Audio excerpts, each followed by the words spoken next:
talk to me about the match you have coming up. It's MLW World Middleweight Championship against Mistico. I just mentioned, Eric Bischoff's involved. There's a lot of cool things going on.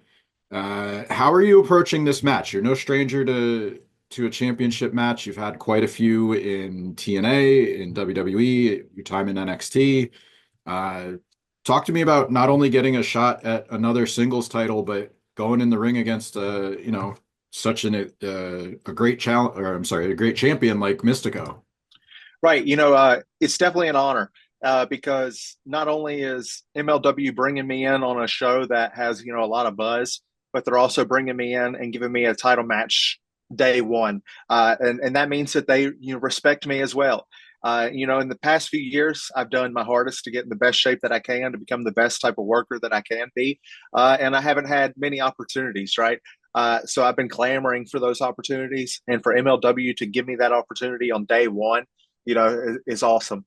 And actually, one of the first few weekends after getting released, I went down to Mexico City with Joaquin Wild of LWO, and we did some training in Mexico City. And then we actually got to go to an Arena Mexico show, and the main event that night was Mistico. So, you know what I mean?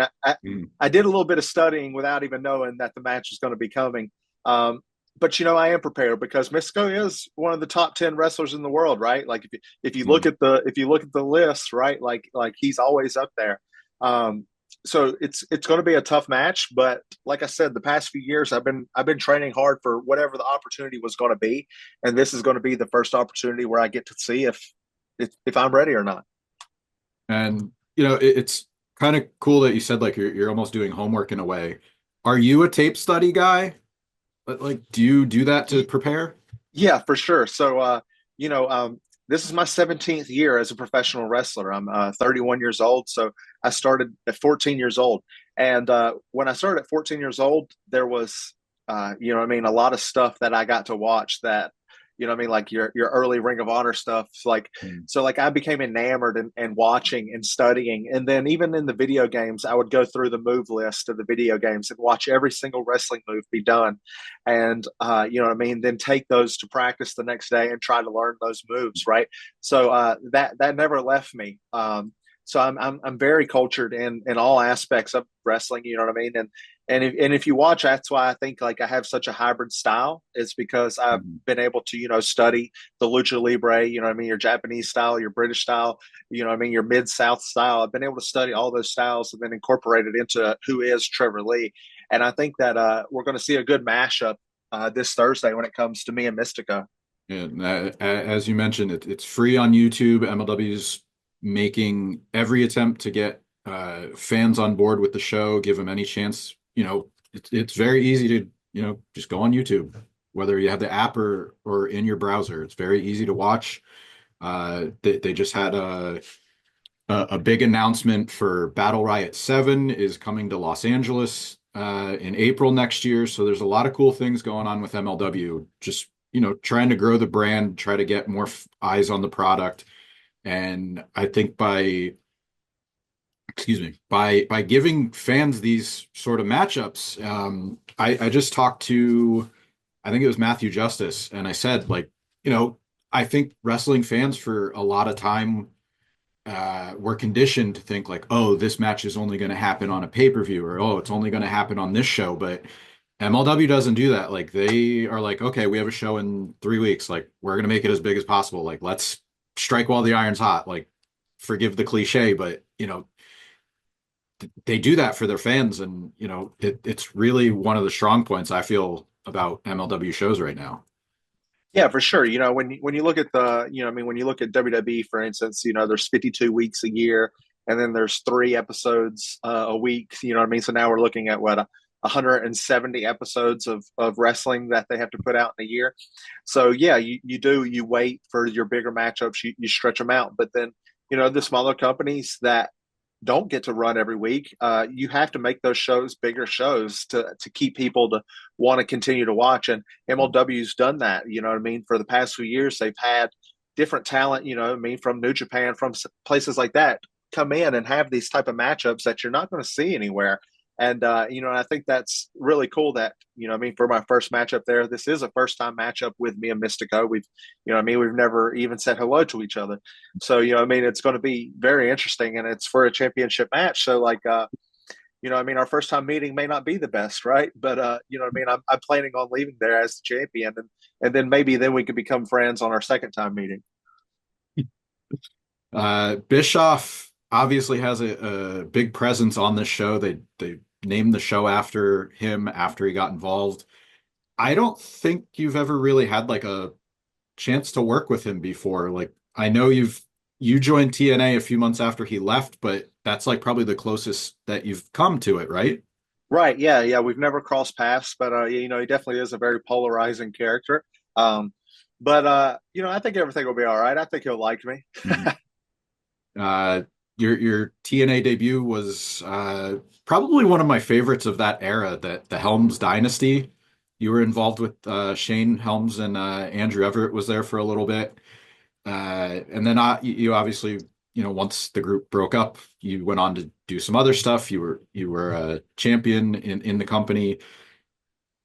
Talk to me about how, like, obviously, I know you have a connection with those, a Carolina connection with those guys, but was it anything else besides, hey, these guys know each other previously, let's put them together, or was there any sort of With uh, me and Andrew Everett, or with me and with with Shane the Helms, with the three with of the you? three of us.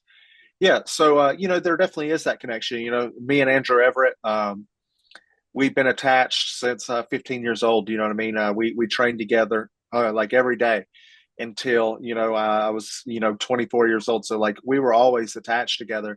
And then Shane Helms was a very influential figure in the North Carolina scene, and he had also known me ever since I was a child, and he's known Drew ever since he was a child. So it wasn't like it was a thrown together thing. Like there, that was what I mean, real. And at the time that was Shane Helms's first time really starting to become like a producer figure. You know what I mean? And not just like a an on-screen talent. He still was an on-screen talent at the time, but he that's where he started to become a producer, was around that time. So the fact that he had the trust to put his neck out there for me and Andrew Everett, and to be able to give us that opportunity, and be a mouthpiece for us, because at the time, me and Andrew Everett, there was no one that couldn't do anything that we could have done. You know what I mean? Like Andrew Everett was the best high flyer in the world. You know what I mean? And then he broke his, not, he didn't break his knee, but you know what I mean? Like he had knee surgery a couple of times, but he's still one of the best high flyers in the world. He's just not getting to showcase that anymore. And then with me, you know what I mean? Like there was nothing that we couldn't do. So to be able to have a mouthpiece at the time when we both were lacking that at the time Mhm. was really great. And to be able to learn television with someone that we felt very comfortable with in Shane Helms was so cool. Yeah. And one thing that I've come to appreciate about him, I went to one of the Universal Studios tapings while I lived in Florida, and I don't remember which one it was, but I think there was like an Ultimate X match or a Feast or Fired match during the taping, but he would like just sit there and like kind of like poke and like prod at like the kids and like, just trying to like rile up the fans, like sitting on the guardrail, but it was like very subtle. And it wasn't like a very like loud or boisterous heel. It was like just kind of like smack talking with your friends, and I always Right. appreciated that. It was just like nuance that I thought he bring. You know him as the Hurricane, but like stuff like that, he was able to do it a little more subtly. Right. Yeah. Shane is very intelligent. And if you ever talk to him, he'll let you know that because he's very witty. You know what I mean? Mhm. He's very, like a smart ass, if you will. Right. Mhm. And like you said, he can get that out of you without doing very little. You know what I mean? Because he is so smart. And Mhm. I've always looked up to that, and I've tried to kind of mimic that style of just being a smart ass in the back, but it hasn't worked out as well for me as it has for him. Uh, you obviously did the I guess it was the Stonks or GameStop gimmick. We know you got a chance to go to NXT, do the To the Moon. Uh, Is there a, and it doesn't have to necessarily be for you. It could be for somebody else, but is there like a pop culture craze that you think would be a good gimmick now, capitalizing on it the same way you guys did? Yeah, I don't know. because I don't really know what's happening right now in pop culture Mhm. that would really stick out like that. Yeah, that's a good question, right? Like because those things only do come every, I mean, they're very sporadic. Like Yeah. it's hard to just like pick a topic because right now I would think like what's like some of like your biggest pop culture stuff is maybe like the little chill guy, meme. So I Yeah. don't, you know what I mean? I think Orange Cassidy already did that, right? So you know what I mean? Like so I'm not really sure. Like but I'm sure there definitely will be something soon that someone can always attach to because I mean if you go back and look, for instance, Robbie E, like when Jersey Shore was big, like that's when Mhm. the bromance became a thing and like they what I mean, they were very successful with that. So like there's always those things that you can kind of attach to, but as of right now, nothing's like sticking out in my mind that like Mhm. is like, man, I need to do that. Yeah. Is there something that we kind of covered a few of them just now talking, but is there something that you want people to talk about more when it comes to your career, whether it's from TNA or WWE or even right now? Is there something that you just are really proud of that deserves a little more attention, like some of those other topics do? I wouldn't actually say like I feel like people need to see this of me or do this of me because I still don't feel like I've actually accomplished what I really want to show, right? If you go back and watch some of my indie stuff, like it depends on what you want to see out of wrestling, right? Like Mhm. if you go back and watch some of my indie stuff, I can give you more of that, like that pure style wrestling where if that's what you really like, then that's what I would want you to see. My CWF Mid Atlantic stuff, my Pro Wrestling Guerrilla stuff, my AAW stuff in Chicago. Like that's where I want you to see like my more pure wrestling stuff. Um, but then if you want like the more entertainment stuff, like my feud with Dexter Loomis, where we had the Halloween Horrors match, you know what I mean? That was a lot of fun. That you definitely get to see the exact opposite of pure wrestling. You get to see Mhm. like what I mean, the entertainment side, the acting side, and then you know what I mean, the Ted DiBiase angle with LA Knight, like that was a lot of fun as well, being able to show that side of it. So it really just depends on like what you want out of wrestling, on what I would, recommend to you. But I still feel like my best work hasn't been accomplished yet. Mhm. And I don't know if that's going to be in MLW. I don't know if that's going to be in TNA, AEW, WWE, but I just know that it will be coming soon. And Mhm.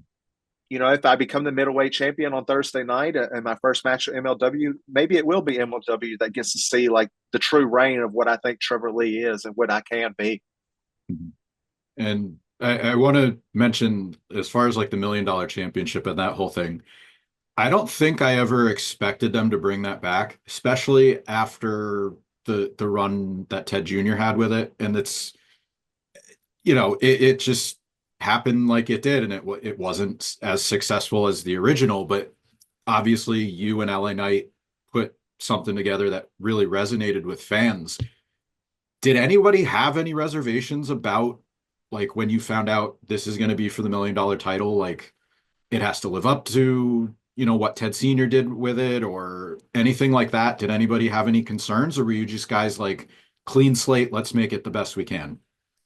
Right, for sure. It was definitely like it was happenstance. Like when they said that they were going to have Ted come in, there was no talks of it being for like to ultimately bring in the $1 million championship. But we were very fortunate that with WWE's resources, we got to do a lot of very cool vignettes and like we had one day for taping and we did three different vignettes in that day, and it was Mhm. like the watch shopping with Ted, and it was buying a house with Ted, and then there was one more we did that day as well, but I can't exactly remember which one it was. But it was just supposed to be those originally, and then once they got back to the production and they edited it all up and everything, they were like, man, this is some good stuff, maybe we'll get a little bit more out of this. And then once they started thinking about getting more out of it, then it was like, well, let's just try to bring in the $1 million title, since what I mean, it Mhm. was becoming so big. And it was just kind of like a week by week thing. And LA Knight is a little older than I am. So like he got to grow up on the original $1 million, kind of Mhm. storyline. And that wasn't my era growing up. Like I grew up on the Hardy Boys, right? So you know what I mean? It wasn't as attached to me. So for him, he really did want to make it as good as it possibly could be. I was just wanting to make it as good as it possibly be, but not because of like of a what's the word I'm looking for of Like nostalgia or your exactly, attachment to exactly. it. Yeah, yeah. It wasn't a nostalgia thing. It was just because I knew it was very cool and I wanted to do the best work that we could do together. Mhm. Uh, I mean, I said it. It was a success. It kind of capitalized on the stonks and the, stock trading. So I really think like that was lightning in a bottle. And, we kind of alluded to trying to figure out what else can be in pop culture. I don't think you're going to maybe figure it out until it happens, but Right, you right. know, all right. I said I wanted to talk a little bit about Ravens. So I'll wrap on this one. I saw you post a tweet about when you were looking for bookings, like, and you said, if anybody wants to book me around the Ravens away schedule, I'll take a booking. Right. Has anybody come close to getting you to do that? Has any? Unfortunately not. No, yeah. Yeah, unfortunately not. I was really hoping so though. But I have taken a few weekends off so that I could go to Baltimore and go to some of the home games this year. Mhm. So yeah, that's been a blessing. And the next game I'll be going to, unfortunately, I'm not looking forward to it. It's going to be so cold. But Ravens Steelers, that's going to be a good one. That'll be the next home game I'm at. So I'm really looking forward to that one. Hopefully, we can get a revenge game. There you go. MLW One-Shot mentioned this Thursday live on YouTube if you want to tune in. Uh, I think there's a very limited amount of tickets left. I think they sent out an alert that tickets were limited if they're not sold out already. Anything else you want to plug or promote before we close this out? Yeah, Thursday, like I said, free on YouTube, MLW One-Shot, me and Mistico for the World Middleweight Championship. Then Saturday night, I'll be in Quebec City for NSPW. And then on Sunday night, I'll be in Durham, North Carolina for Deadlock Pro Wrestling. Andrew Everett, like you said, mentioned earlier. So that's going to be a very fun match.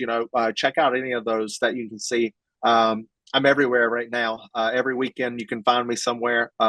So if you can find some footage of what I'm putting out there right now, check it out because, like I said, all I want to do is work, and anybody that brings me in, that's what they're getting out of me. So I'm excited to see what happens this Thursday.